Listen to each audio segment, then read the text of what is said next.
go with him, but she had never gone. She just wanted to do something with him, you know.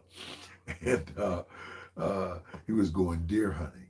And she said, I gotta go, I gotta go. He said, no, no, no, no, no, no, you don't know what you're doing. She said, you could teach me. So he gives her a gun and he puts her in a blind, and that's where they hunt deer. And says, whenever a deer go by, you shoot it, I'll come a running. He hears, as soon as he gets to his blind, he hears pow, and he runs, and he sees his wife is arguing with another man. And she's saying, that's my deer. And he said, that's mine. She said, that's my deer. He said, that's mine. And finally, in exasperation, the guy said, look, lady, you can have your deer, but can I take my saddle off of him first? You get it, don't you? Yeah, it wasn't a deer, it was a horse. But that's the problem in the church today. How do we identify and train good leaders? See, here's what I tell leaders all the time. Every pastor ought to be able to tell people, you can't lead where you can't go. You can't teach what you don't know. Said that. But listen, you can't be over who and what you're supposed to be over until you get under who and what you're supposed to be under. If you don't know how to follow, you're not fit to lead. That's an identifying mark of good leadership.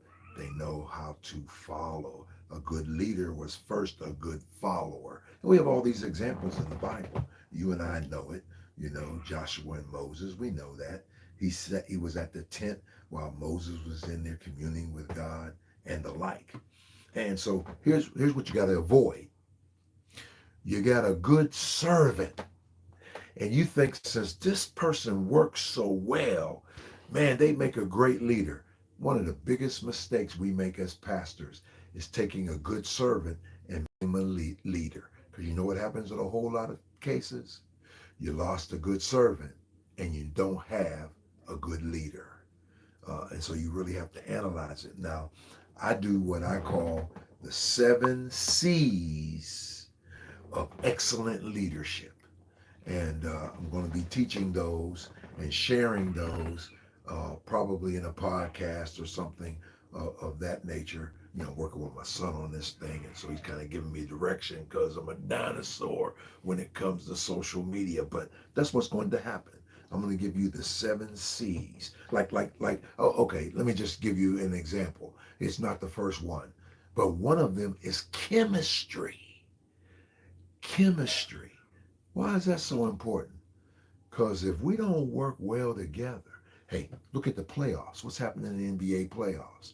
Why were the Warriors able to do what they did? The chemistry. That's all they talked about. We work well together. Our personalities blend. We're a family. See, if you don't have chemistry, it doesn't matter what you have in the other 6. Doesn't matter how Christ committed they are, how much character they have, how much competency they have. If there's no chemistry, why? Amos said it. Except to agree, how can they walk together? And so you got to have an analysis so that you don't have paralysis in your leadership. And so we're going to talk about it and, show you how to identify and then how to develop good leaders.